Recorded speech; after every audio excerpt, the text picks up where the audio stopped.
ഒരു 12 വയസ്സുള്ള പയ്യൻ സ്വന്തം വീട്ടിൽ വെച്ച് ഒരു സൂര്യനെ ഉണ്ടാക്കി എന്ന് പറഞ്ഞാൽ എത്ര പേർക്ക് വിശ്വസിക്കാൻ പറ്റും? നമ്മുടെ ഒരു സബ്സ്ക്രൈബർ അയച്ചെന്ന റീല് കണ്ടപ്പോഴാണ് ഞാൻ ഈ ഒരു ടോപ്പിക് ആദ്യമായിട്ട് കേൾക്കുന്നത്. ഇതിനെപ്പറ്റി കൂടുതൽ അന്വേഷിച്ചപ്പോൾ ശരിക്കും ഞാൻ ഞെട്ടിപ്പോയി. ഈ സംഭവത്തിന്റെ സീരിയസ്നെസ് അത്രയും വലുതായത് കൊണ്ട് തന്നെ FBI അടക്കം ഈ പയ്യന്റെ വീട്ടിലേക്ക് അന്വേഷിച്ചെത്തി. അത്യാവശ്യത്തിൽ കൂടുതൽ ഇൻട്രസ്റ്റിംഗ് ആയിട്ടുള്ള ഒരു കഥയാണിത്. അപ്പോ വീഡിയോയിലേക്ക് പോകുന്നതിന് മുമ്പ് ഒരു ലൈക്കും ഒരു കമന്റും ഒരു ഹൈപ്പ് കൂടാനും ശ്രമിക്കാം. അപ്പോ നമുക്ക് നേരെ വീഡിയോയിലേക്ക് പോവാം. ഇവിടെ ഈ പയ്യൻ ഉണ്ടാക്കിയിരിക്കുന്നത് ഒരു സൂര്യനെയാണ്. അത് മനസ്സിലാക്കണമെങ്കിൽ എങ്ങനെയാണ് സൂര്യൻ പ്രവർത്തിക്കുന്നത് എന്ന് നമുക്ക് മനസ്സിലാവണം. സൂര്യൻ ശരിക്കും ചൂടുണ്ടാക്കുന്നതും ഈ പറയുന്ന ലൈറ്റും കാര്യങ്ങളൊക്കെ ഉണ്ടാക്കുന്നതും ഹൈഡ്രജൻ ഫ്യൂഷൻ എന്ന് പറയുന്ന ഒരു പ്രോസസ്സിലൂടെയാണ്. അതായത് 2 ഹൈഡ്രജൻ ആറ്റംസ് ഫ്യൂസ് ചെയ്തിട്ട് അത് ഹീലിയമായിട്ട് മാറുന്നു. ഈ ഒരു പ്രോസസ്സിൽ അവിടെ ഒരുപാട് ചൂട് ജനറേറ്റ് ചെയ്യുന്നു, അതായത് ഒരുപാട് ഹീറ്റ് ജനറേറ്റ് ചെയ്യുന്നു. അപ്പോൾ ഈ ഹീറ്റാണ് ശരിക്കും സൂര്യനെ ഇങ്ങനെ ചൂടാക്കുന്നതും ആ ലൈറ്റ് ഒക്കെ ഇങ്ങനെ പുറത്തേക്ക് ഇങ്ങനെ കൊണ്ടുവരുന്നതും. അതായത് സൂര്യനുള്ളിൽ പ്രവർത്തിക്കുന്നത് നമുക്ക് വിചാരിക്കാൻ പറ്റാത്ത രീതിയിലുള്ള ഒരുപാടധികം ഹൈഡ്രജൻ ഫ്യൂഷൻ ആണ്. അപ്പോൾ സൂര്യൻ വർക്ക് ചെയ്യുന്നത് ഒരു ഫ്യൂഷൻ റിയാക്ഷൻ വഴിയാണ് എന്നുള്ളൊരു കാര്യം നമുക്ക് മനസ്സിലായി. എന്നാൽ ഈ പയ്യൻ ചെയ്തെടുത്തതും അത് തന്നെയാണ്. ഇവിടെ ഫ്യൂഷൻ റിയാക്ഷൻ സംഭവിക്കുമ്പോൾ അവിടെ ചൂട് ജനറേറ്റ് ചെയ്യുന്നു എന്നുള്ളൊരു കാര്യം നമുക്ക് മനസ്സിലായി. അപ്പോൾ ഈ ചൂട് എന്ന് പറയുന്നത് ശരിക്കും എന്താണ്? അത് ഒരു എനർജിയാണ്. അപ്പോൾ ഈ ചൂടിനെ നമുക്കൊരു യൂസ്ഫുൾ എനർജി, അതായത് ഇപ്പൊ ഇലക്ട്രിസിറ്റി ആയിക്കോട്ടെ അല്ലെങ്കിൽ വേറെ ഏതെങ്കിലും ഫോം ഓഫ് എനർജി ആയിട്ട് കൺവേർട്ട് ചെയ്ത് കഴിഞ്ഞാൽ നമുക്ക് ഇതിനെ ഒരു എനർജിയുടെ സോഴ്സ് ആയിട്ട് എടുക്കാൻ പറ്റും. പക്ഷെ സയന്റിസ്റ്റുമാർ ഒരുപാട് കോടി രൂപ മുടക്കി അവിടെ നിന്ന് ശ്രമിക്കുന്നുണ്ടെങ്കിൽ അതേ സമയത്ത് തന്നെ ഈ പയ്യൻ ആ പയ്യന്റെ റൂമിലിരുന്നാണ് ഈ ഒരു സംഭവം അച്ചീവ് ചെയ്തെടുത്തത്. ഇത് നടന്നിട്ട് അധികം നാളായിട്ടൊന്നുമില്ല. 2018 വെച്ചിട്ടാണ് ഈ ഒരു സംഭവം നടക്കുന്നത്. ജാക്സൺ ഓസ്വാൾട്ട് എന്നാണ് ഈ ഒരു പയ്യന്റെ പേര്. 12 വയസ്സുള്ള ഒരു പയ്യൻ എന്നൊക്കെ പറയുമ്പോൾ, അതും 2018 എന്നൊക്കെ പറയുമ്പോൾ ആ കാലത്ത് അത്യാവശ്യത്തിൽ കൂടുതൽ അഡ്വാൻസ്ഡ് ആയിട്ടുള്ള ടെക്നോളജി, ഇപ്പൊ പ്ലേ സ്റ്റേഷൻ അങ്ങനെയുള്ള സംഭവങ്ങളൊക്കെ ഉള്ളത് കൊണ്ട് തന്നെ ആ പ്രായത്തിലുള്ള പിള്ളേരെല്ലാം ഈ പറയുന്ന ഡിജിറ്റൽ സംഭവത്തിലേക്ക് അഡിക്റ്റഡ് ആവാനുള്ള സാധ്യതയൊക്കെ വളരെയധികം കൂടുതലാണ്. പക്ഷേ ഈ പയ്യൻ വളരെയധികം ഡിഫറെന്റ് ആയിരുന്നു. ഈ പയ്യന് സയൻസ് എന്ന് പറയുന്നത് ഒരു ഹരമായിരുന്നു. ഒരു തരത്തിൽ വളരെയധികം പാഷനേറ്റ് ആയിട്ടുള്ള ഒരു വ്യക്തിയായിരുന്നു അദ്ദേഹം. വെറും 12 വയസ്സുള്ള ഈ പയ്യൻ ചെയ്തു വെച്ചേക്കുന്ന കാര്യങ്ങളൊക്കെ കേട്ടെങ്കിൽ നിങ്ങൾ ശരിക്കും ഞെട്ടിപ്പോവും. അതായത് ഫിസിക്സിന്റെ കോൺസെപ്റ്റുകളൊക്കെ ഇങ്ങനെ തനി ഇരുന്ന് പഠിക്കുക, അത് പിന്നീട് എക്സ്പെരിമെന്റ് ചെയ്ത് നോക്കുക, അങ്ങനെയുള്ള കാര്യങ്ങളൊക്കെ ആയിരുന്നു ഈ പയ്യന് ഏറ്റവും കൂടുതൽ ഇഷ്ടമുള്ളത്. എന്റെ എല്ലാം 12ാം വയസ്സിൽ ഞാൻ എന്താണ് ചെയ്തതെന്ന് എനിക്ക് പോലും ഓർമ്മയില്ല. ഇവിടെ എന്താണ് ശരിക്കും സംഭവിച്ചതെന്ന് വെച്ചാൽ ഒരു മോട്ടിവേഷന്റെ ഒരു കളിയായിരുന്നു. അതായത് ഇതിനു മുമ്പ്, അതായത് ഈ പയ്യന് മുമ്പ് ഈ ലോകത്തിലെ ഏറ്റവും പ്രായം കുറഞ്ഞ ഒരു ന്യൂക്ലിയർ ഫിഷൻ അച്ചീവ് ചെയ്ത ഒരു വ്യക്തി എന്ന് പറയുന്നത് 14 വയസ്സുള്ള ഒരു വ്യക്തിയായിരുന്നു. അപ്പോ ആ ഒരു സംഭവമാണ് ഇദ്ദേഹത്തെ മോട്ടിവേറ്റ് ചെയ്തത്. അങ്ങനെ ഈ ഒരു റെക്കോർഡ് പൊട്ടിക്കാൻ വേണ്ടി 11ാം വയസ്സ് മുതൽ തന്നെ ഈ പയ്യൻ ശ്രമിച്ചുകൊണ്ടിരുന്നു. അതിന്റെ ആദ്യത്തെ സ്റ്റെപ്പായിട്ട് ഫ്യൂസർ എന്ന് പറയുന്ന ഒരു ഡിവൈസ് ഇദ്ദേഹം ഡിസൈൻ ചെയ്യുകയാണ് ഉണ്ടായത്. ഫ്യൂസർ എന്ന് പറയുന്നത് പ്ലാസ്മ ഉണ്ടാക്കാൻ കഴിയുന്ന ഒരു ഡിവൈസ് ആണ്. ഇവിടുത്തെ ഏറ്റവും വലിയ കുഴപ്പം എന്താ വെച്ചാൽ ഈ പയ്യന് ഈ പ്രോജക്റ്റ് മുന്നോട്ട് കൊണ്ടുപോകണമെങ്കിൽ അത്യാവശ്യത്തിൽ കൂടുതൽ ഫണ്ടിങ്ങിന്റെ ആവശ്യമുണ്ട്. ഇവിടെ ഫണ്ടിങ്ങിന്റെ ഇഷ്യൂസ് ഉള്ളതുകൊണ്ട് തന്നെ ഈ പയ്യൻ കുറച്ച് ഡിഫറെന്റ് ആയിട്ട് ചിന്തിച്ചു.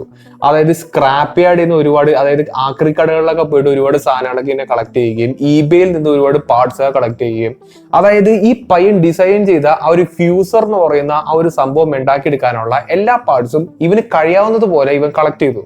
ഇത് കേൾക്കുമ്പോൾ നിങ്ങൾക്ക് ഒരു ഡൗട്ട് ഉണ്ടായിരിക്കും, എന്താണ് ശരിക്കും ഫ്യൂസർ എന്ന് പറയുന്നത്? അപ്പോൾ അത് വളരെ സിമ്പിൾ ആയിട്ട് ഞാൻ ഇപ്പൊ എക്സ്പ്ലെയിൻ ചെയ്തു തരാം. ഈ ഫ്യൂസറിന്റെ ബേസിക് കോൺസെപ്റ്റ് എന്ന് പറയുന്നത് ഒരു വാക്യൂം ചേംബർ തന്നെയാണ്. അതായത് വാക്യൂം ഉണ്ടാക്കിയെടുക്കുക എന്നുള്ളതാണ് ഇവിടുത്തെ ബേസിക് കോൺസെപ്റ്റ് എന്ന് പറയുന്നത്. ഈ വാക്യൂം ചേംബറിലേക്ക് ആവട്ടെ വളരെയധികം സ്ട്രോങ് ആയിട്ടുള്ള ഇലക്ട്രിക് ഫീൽഡ് ഇതിന്റെ അകത്തേക്ക് ഇൻട്രൊഡ്യൂസ് ചെയ്യും. അതിനുശേഷം ഈ പറയുന്ന വാക്യൂം ചേംബറിന്റെ അകത്തേക്ക് നമ്മൾ എന്തെങ്കിലും ഒരു ആറ്റംസിനെ ഇൻട്രൊഡ്യൂസ് ചെയ്യും. അതായത് പുറത്തുനിന്ന് കുറച്ച് ആറ്റംസിനെ അകത്തേക്ക് ഇതിനെ കയറ്റി വിടും. അപ്പോ ഇവിടെ എന്താണ് ശരിക്കും സംഭവിക്കുന്നത് വെച്ചാൽ നമ്മൾ അകത്തേക്ക് ഒരുപാട് ആറ്റംസിനെ കയറ്റി വിട്ടിട്ടില്ലേ? അപ്പോൾ ഈ ആറ്റംസ് ഇതിന്റെ അകത്തുള്ള ആ ഒരു ഇലക്ട്രിസിറ്റി കാരണം ഇലക്ട്രിഫൈഡ് ആയിട്ട് അത് എക്സൈറ്റഡ് ആവും.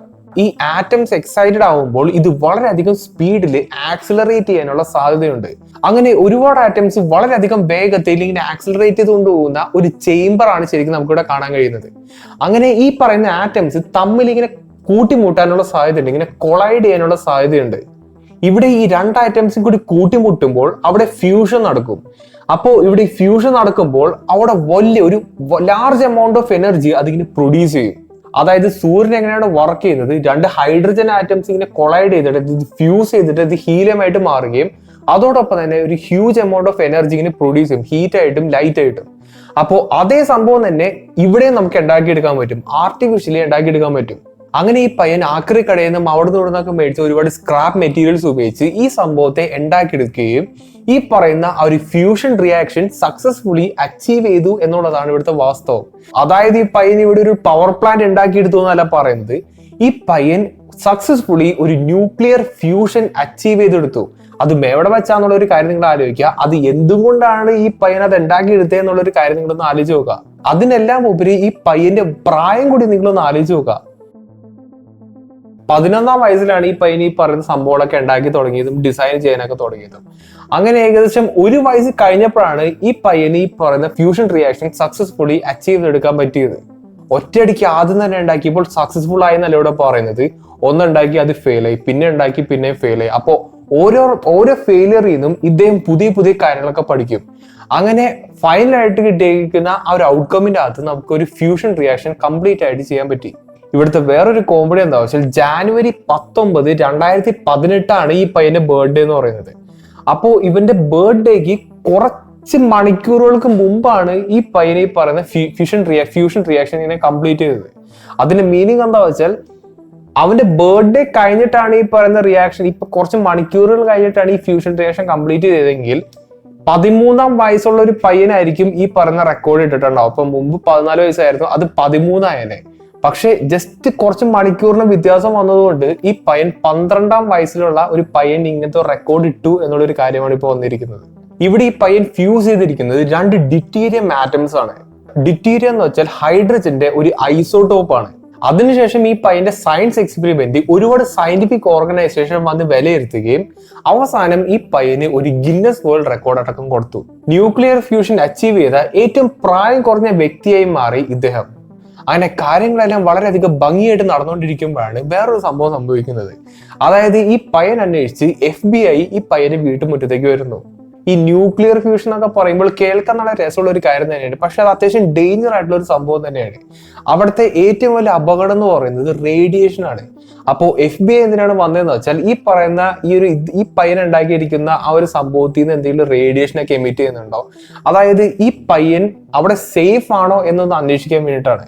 അങ്ങനെ FBI അന്വേഷണത്തിൽ ഇവിടെ യാതൊരു പ്രശ്നങ്ങളോ യാതൊരു റേഡിയേഷൻസോ യാതൊരു സേഫ്റ്റി ഇഷ്യൂസും ഇവിടെ കണ്ടെത്തിയിട്ടില്ല. അതുകൊണ്ട് തന്നെ ഈ പയ്യൻ അവിടെയും സേഫായി. അപ്പൊ ഇത്രേ ഉള്ളൂ, ഇതാണ് ഈ പയ്യന്റെ കഥ. ഇതിനെപ്പറ്റി കേട്ടപ്പോൾ ശരിക്കും ഞാൻ വളരെയധികം അത്ഭുതപ്പെട്ടു. കാരണം ഈ കാലത്ത് ജീവിക്കുന്ന പിള്ളേരെന്നൊക്കെ പറയുമ്പോൾ നിങ്ങൾ അതിനൊന്ന് ആലോചിച്ച് നോക്കാം. നിങ്ങൾ ജസ്റ്റ് ഒന്ന് പുറത്തേക്കൊക്കെ ഒന്ന് ഇറങ്ങി നോക്കാം.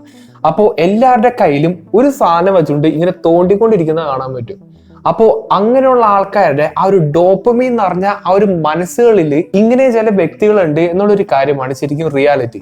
ഇവിടെ nuclear fusion, space travel, dark matter എന്നൊക്കെ പറയുമ്പോൾ വളരെയധികം കോംപ്ലിക്കേറ്റഡ് ആയിട്ടുള്ള ടോപ്പിക്സ് ആയിട്ടായിരിക്കും നമുക്ക് എല്ലാവർക്കും തോന്നുക. പക്ഷെ നമ്മൾ അതിനെ ഓവർ കോംപ്ലിക്കേറ്റഡ് ആക്കുന്നത് കൊണ്ട് നമ്മൾ അതിനെ കണ്ടുപിടിക്കാത്തതായിരിക്കാം. അതായത് ഈ പറയുന്ന ഈ ന്യൂക്ലിയർ ഫ്യൂഷൻ, ഈ പറയുന്ന സ്പേസ് ട്രാവൽ എന്നൊക്കെ പറയുമ്പോൾ അത് നമ്മളെ കൊണ്ടൊന്നും പറ്റില്ല, സാധാരണക്കാർക്കൊന്നും പറ്റില്ല എന്നുള്ളൊരു ചിന്തയായിരിക്കും നമുക്ക് മിക്കവർക്കും ഉണ്ടാവുക.